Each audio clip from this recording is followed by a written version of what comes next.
The 627th edition of the MMA Gambling Podcast and the Sports Gambling Podcast Network is brought to you by Underdog Fantasy. Sign up with promo code MMASGPN to claim your first-time deposit offer of up to $250 in bonus cash. That's UnderdogFantasy.com, promo code MMASGPN. And we're also brought to you by Rhythm. Rhythm's college football and NFL picks and projections are now live. Claim your 7-day free trial today by going to sportsgamblingpodcast.com/rhythm. That's sportsgamblingpodcast.com/RITHMM.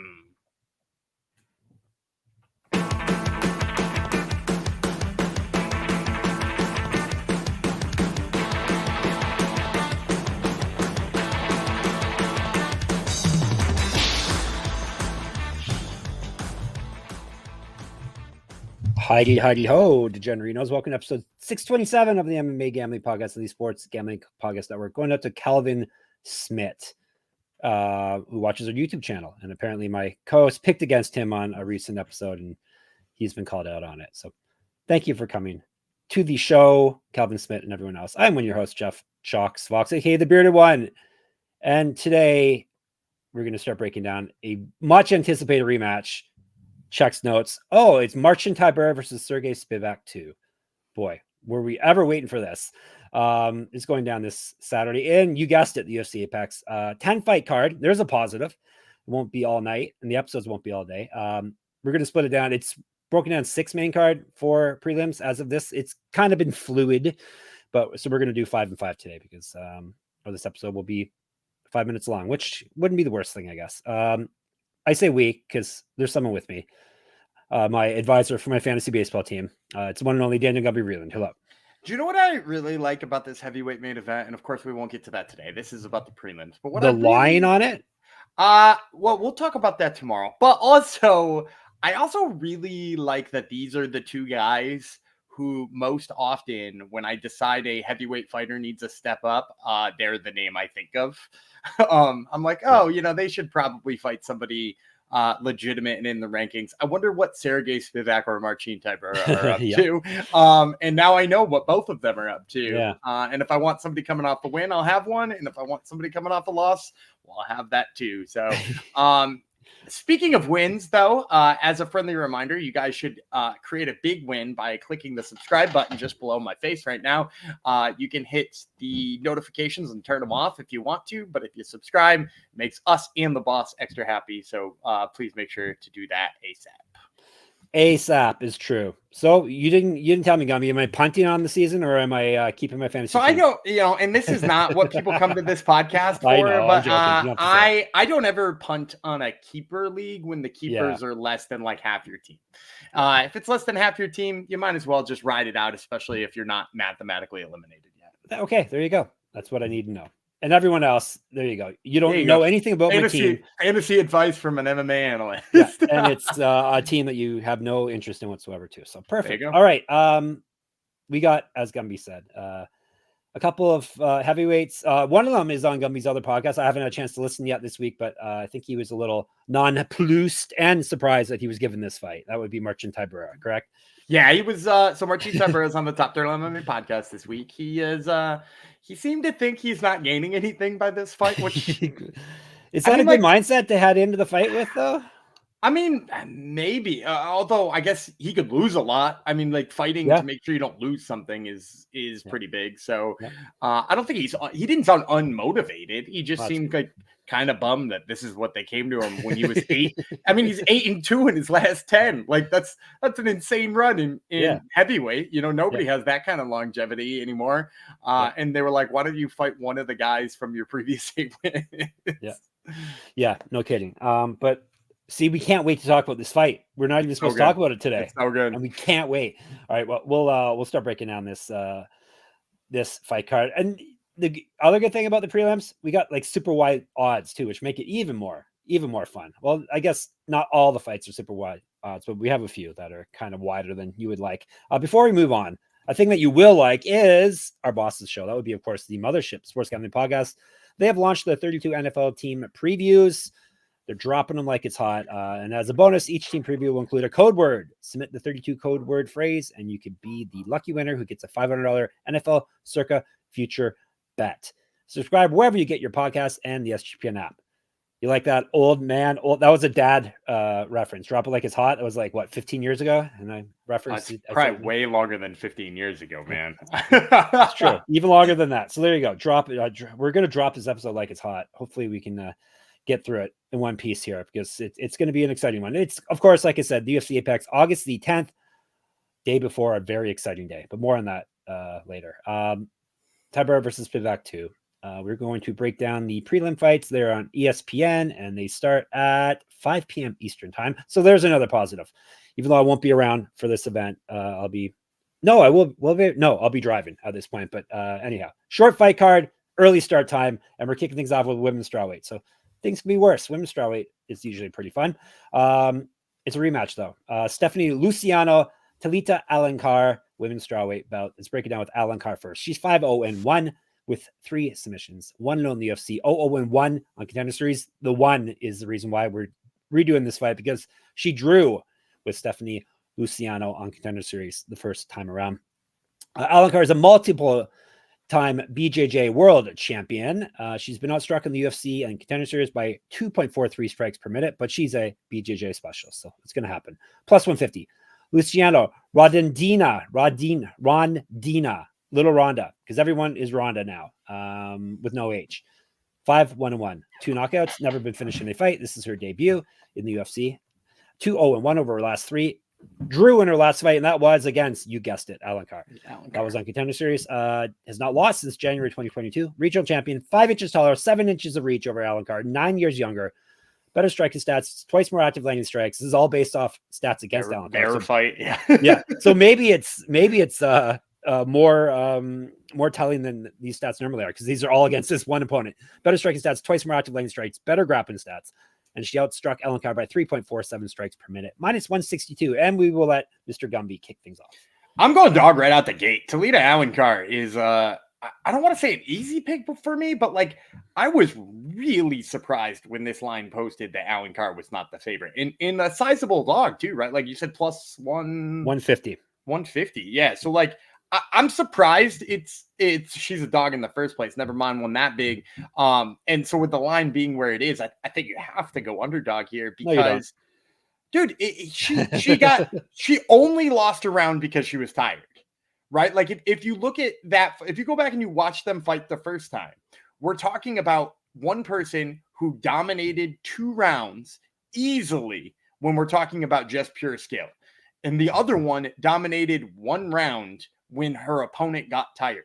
And so like, if we're talking about skill for skill here, one of them showed that they are technically superior and probably a better fighter. The other one showed that they have a better gas tank. Which one are you more likely to correct in a year's time? Or, it's 2 years time now, 2 years time since they I guess around 2 years. Yeah, around that. Yeah. So what's more likely to be corrected? Like a massive gap in grappling, or 1 round, literally 1 round of cardio. She had the cardio for the first 2 rounds. It beat her up in the first 2 rounds. I'll take Talita Alencar, the one who dominated the fight when both of them were at their best. I'll take Little Ronda. Way bigger, way younger, and Alencar's almost as old as you. You think, is your gas tank getting any better, Gumby? No, it's not. Her gas. I think when you're a professional fighter and you're in training camps, I think there's a difference between them and the fact that my cardio is not better than it was 7 years ago. And mine's probably not all that much worse, but it's I think we have different training regimens, me and Talita. Maybe. Could she tap you out, Gumby? Yeah, I mean, she's like she's super high level black belt. I know, but you're like twice her size, though. It doesn't matter. Yeah, no, that stuff doesn't really matter all that much in jiu-jitsu. Just wondered. All right, would she be able to get you to the ground, though? Is the question. My wrestling's pretty bad. Well, you're like Mackenzie Dern. Yeah, I'm a notorious guard puller. I'm one of those guys. Yeah, butt scooter. Yeah, we hate you. We hate you around these parts. All right, let's move on. We do love him, but we hate his fighting style. All right, featherweights. Youssef, Zalal, Jarno, Errens. This was going to be no nonsense. We're going to blast through the episode, and I'm really derailing things with lots of silly talk and lots of technical errors. So let's dive through this. Jarno, Errens, we're kicking things off with first. 14-5-1, 3 knockouts, 5 submissions. He's been submitted once. He's durable. We'll give the man that. He's durable. 1-2 in the UFC. So he's won 1 of his last 3, 3 of his last 6. Did win his last fight. probably saved his UFC job with it. Regional champion, Youssef at lightweight, an inch height, an inch reach over Diniz. No, Zalal. He's not fighting Diniz. That would be a bit of a mismatch. He's more active landing strikes than Zalal. He has outstruck his UFC opponents by 0.08 strikes per minute, so pretty much a wash there. Plus 370. Here's one of those lopsided odds. The Moroccan Devil, Youssef Zalal, 14-5-1, 4 knockouts, 7 submissions. Never been finished in a fight. These guys owe us a finish. It's going to happen. Yanni says it's going to happen. Zalal's 4-3-1 over 2 stints in the UFC. However, he's won 4 straight fights, all via finish. He's fight down at bantamweight, up at lightweight. Has not lost since June of 2021. Has not 2 years younger than Errens. Better striking stats, better grappling stats. He's outstruck his UFC opponents by 1.15 strikes per minute, minus 400. Zalal, obviously, the man's having a career resurgence, and he's fighting Jarno Errens after all. So give me Zalal. Yeah, this one's kind of weird because Jarno Errens recently lost to Sung Woo Choi. Yeah, Zalal is much better than Sung Woo Choi, right? Yeah. And then in addition to that, Zalal just beat Billy Quarantillo, who is much better than Jarno Errens, right? Is Errens a fill-in in this fight? Was this did they do this on purpose? Yeah, I was wondering that about some of these fights. I'm like, wow, they made this on. There's one coming up. I'm like, this is on purpose. Looks like this one is on purpose. Yeah. Yeah. It seems like such a weird move. Because Zalal, like you said, kind of a career resurgence. His grappling looked really good against Billy Quarantillo. He, notoriously got a rear naked choke in that fight. And his kickboxing's always been maybe a touch better than his grappling anyway.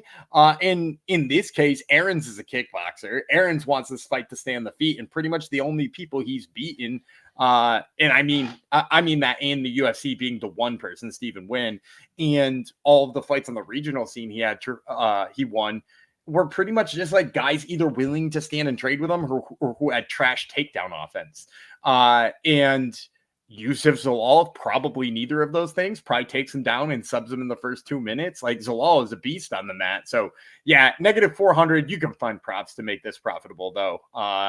I'm sure the Zalal inside the distance or the Zalal submission lines look just fine. So get in on one of those for Zalal.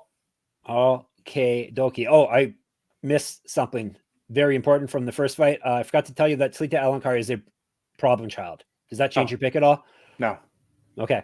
It may make him even more a better pick, right? Being a problem child in MMA probably is a good thing. So maybe. All right. Before we move on, Gumby is not interested in engaging me on that. You're hitting me with a nickname from 2 fights ago. I just saw it. I'm like, oh yeah, she's a problem child. I didn't say that. Yeah. We're all about nicknames. I thought you were gonna tell me she's a short queen. She is she is short, isn't she? She's pretty short. Yeah. Luciano's 7 inches taller than her. So yeah. Luciano's no giant. All right. Before we move on, Underdog Fantasy, ladies and gentlemen. Underdog Fantasy just launched Underdog Streaks. Hit your first 2 pick'em entries and then go streaking. If you can get an 11-0 run going, you can win 1,000 times your money. Plus, Best Ball Mania is live with $15 million in prizes. They just added another college football contest for Best Ball as well. And you can use specials and boosts in all flex entries. And Gumby usually gives you a pick right about now. And usually it's Atlanta Braves. Well, especially when Chris Sale's on the bump. Yeah. Chris Sale on the bump here Wednesday night. It is the Brewers. So, kind of a tough out. But at the same time, you always take the higher than on his strikeouts. There you go. All right. So sign up with our promo code MMASGPN to claim your special pick and first-time deposit offer up to $250 in bonus cash. UnderdogFantasy.com, promo code MMASGPN. And ladies and gentlemen, Game Time, a place that you can spend a little bit of the money that we're going to help you win, but not too much, because Game Time's the best spot to go for last-minute tickets with the lowest prices. And if you're a baseball fan, as Gumby and I are, Game Time is now an authorized ticket marketplace of MLB, Major League Baseball, which makes getting tickets even faster and easier. Prices on the Game Time app actually go down the closer it gets to the first pitch. With killer last-minute deals, all in prices views from your seat, and their lowest price guarantee, Game Time takes guesswork out of buying MLB tickets. They got all that stuff. They got MMA tickets. They got concerts. They got all that good stuff. They got lowest price guarantee and Game Time ticket coverage. So you can check all that stuff out that I'm telling you about. You can take the guesswork out of buying tickets with Game Time. Download the Game Time app, create an account, and use our code SGPN for $20 off your first purchase. Terms apply. Again, create an account and redeem our code SGPN, aka SIGPIN, for $20 off. Download the Game Time app today. Last minute tickets, lowest price guaranteed. All right.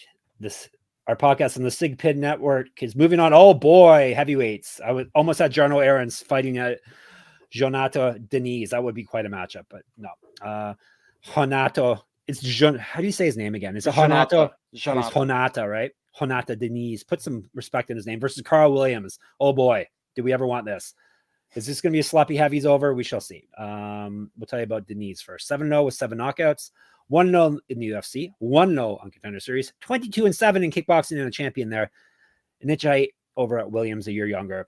Plus 0.39 is the strike differential in the positive. That's what plus means. And plus 185 means you get plus money for him on the board. Williams, 10-1 with 3 knockouts. He's been submitted once. 3-0 in the UFC. He's won 7 straight. He's not lost since December 2021. 1-0 in UFC. 1-0 in PFL. Used to fight at light heavyweight. Better striking stats. Better grappling stats than Diniz. He's outstruck his UFC opponents by 1.17 strikes per minute. Minus 200. Kind of okay. Well, at least they have kind of good records. Heavyweight, so it's not the worst heavyweight matchup of all time. I mean, it is stylistically weird as sin because I don't think Karl Williams has like hands to speak of, and Jhonata Diniz has like some of the worst wrestling I've seen in a minute. I'm gonna go Jhonata Diniz. I think I'm usually the grappler over the striker kind of guy, but like the difference on the feet here is dramatic. We're talking about like a glory kickboxer with like real high level stuff, big knockouts, absolutely explosive hands, versus a guy who's kind of lumbering on the feet and just kind of plods forward. Now, if he does get him down, obviously that's bad for Diniz. He's shown kind of issues with trying to get back up. If you look at the Austin Lane fight, particularly, that one certainly would draw some problems. But the best part about this is that Karl Williams, not a huge finisher for a heavyweight. So even if he gets him down, let's say he gets him down early in the first and Diniz doesn't get to let his hands go, I think he's probably gonna, land some ground and pound from half guard, and then he has to box him again. And for me, that means I've got 3 windows for Jhonata Diniz to land these bombs. I even went to look at what his KO prop was, and it's like the same as his money line. I was just about to do that. Oh, yeah. It's like, you said plus 185. I think it was plus 200 on the KO prop. So like, you might as well just play the money line just in case it does happen to go to decision. But like, he's got 3 different chances most likely to knock him out. And I don't even know if he'll need that many, especially if Karl Williams starts to tire a little bit in there and his takedowns aren't what they used to be, like that, then you might see Diniz just absolutely piece him up. So yeah, I like Jhonata Diniz here. And his takedown defense looked bad last time, but I think in this fight, even more than the Austin Lane fight, he has to know that takedown is coming, right? Like he has to know that's all Karl Williams has in this fight. And that at least gives me a little bit of hope game planning style for him. Yeah, I think this is worth a stab at the dog money for sure, especially with a heavyweight that hits like Diniz hits. And it's not like Karl Williams is a world beater. Obviously, he's fine. He's getting results. He does shoot a lot of takedowns, which is, a concern, but you would hope Diniz would be well trained on that by now, because everyone is going to try to take him down. Everyone he fights, regardless. Didn't look good against Austin Lane, even if he's well trained. But you trying to talk me out of it, Gumby? I'm not. I'm in on it. I think he can give away the takedowns and still win the fight. Weirdly, he's going to get those moments. Yep. Like you explained. So yeah, let's go with Diniz. There's nothing wrong with a 7-0 knockout artist with all knockouts. No issue taking him at almost twice your money against a fellow, low rung heavyweight. So why not? Right. All right. Now we're going to I guess this would be the heaviest of the women's weight classes at this point, since featherweight is non-existent. It would be women's bantamweight. Karol, Rosa, Pannie, Kianzad. I think it's technically our main event of the prelims. Like I said off the top, we're going to get you one more to make things even our episodes. All right, tell you about Bonsai first. Kianzad, 16-8 with 3 knockouts. She's been knocked out once, submitted 3 times. She also has some finishes. 5-5 in the UFC. However, she's lost 2 straight and only won 1 of her last 4. Has not won since April 2022. She went 2-0 in the Ultimate Fighter, 2-3 in Invicta. Used to fight at featherweight. Was Cage Warriors champion. Has missed weight twice before, so keep that in mind. 2012 pro MMA debut. 2 inches taller than Rosa. She's outstruck her UFC opponents by 1.07 strikes per minute, plus 170. Karol Rosa, 17-6, 4 knockouts, 2 submissions. Been knocked out, submitted twice, never knocked out. 6-3 in the UFC. Loss over her last 5. So she's due for a win. Used to fight at featherweight as well. 2012 pro MMA debut. An inch reach over Kianzad. 3 years younger, more active landing strikes, better grappling stats, has outstruck her opponents by 1.56 strikes per minute, minus 200. Rosa is the obvious pick. Kianzad does not look good since she went away for a little bit, right? She was hurt, went away for a bit, came back. It's not looked that great. I think Rosa is a better all-around fighter, and she is my pick in this fight. Yeah, I think my biggest issue with Pannie Kianzad as of late too is she just seems like a fish out of water on the mat.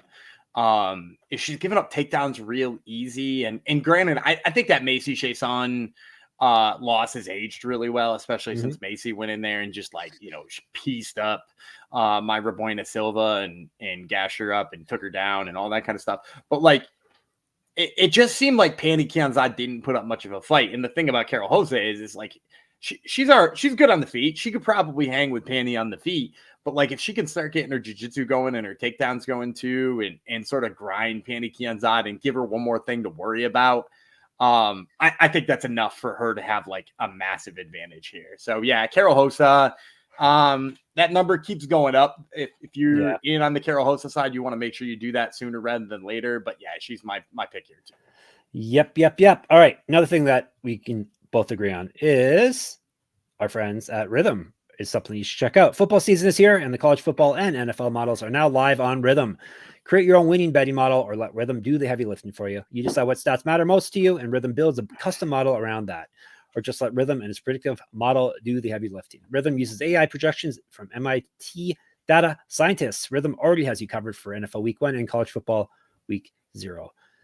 Check out all the plays there. I can't highlight any plays to you because I have no clue about that sport. Well, I kind of do, but not enough to confidently give you some plays. So Rhythm knows it all, though. So check it out. Claim your 7-day free trial today by going to sportsgamblingpodcast.com/rhythm. That's sportsgamblingpodcast.com/RITHM. And Circus Sports is back with Circuit Survivor and Circuit Millions, giving away $16 million in guaranteed prizes. Imagine the regret you'll feel if you win your office Survivor pool but didn't enter the Circus Survivor.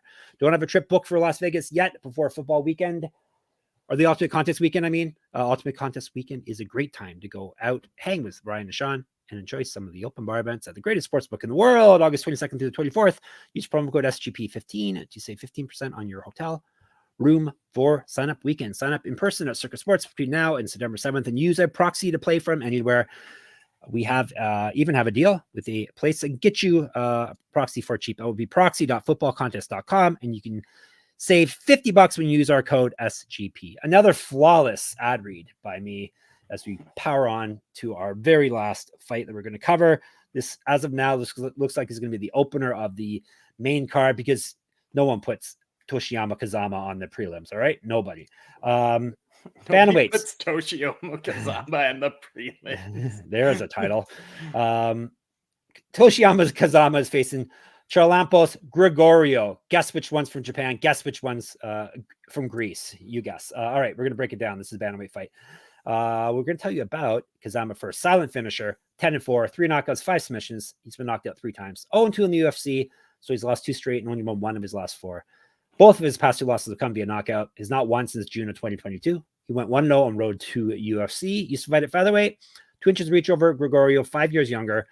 Better striking stats, more active landing strikes than Grigoriou as well. However, he's been outstruck by his opponents. I guess it would be 3 opponents we have stats for by 1.72 strikes per minute. He's at plus 210.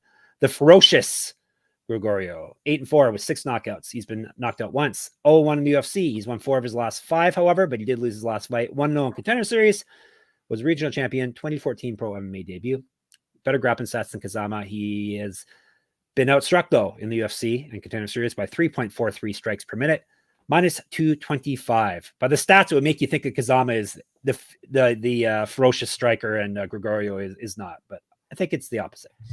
Yeah, and I'm going to go with Grigoriou here, too. I originally, when this fight was booked, I pump faked a little bit. I thought about getting off the Grigoriou side here because it is like that striker versus grappler matchup, right? Kazama does have, pretty decent takedowns. And then I went back and I watched, and Grigoriou has actually stuffed a ton of takedowns. That's probably why when you're looking at those grappling stats that you give at the beginning of the fight, Grigoriou's look so good, is because, he stuffed a lot of takedowns in his last fight. And Man, I think Kazama is just going to be wicked outmatched on the feet, which I always kind of did, even when I was like leaning towards like being like, should I give Kazama a look here as an underdog?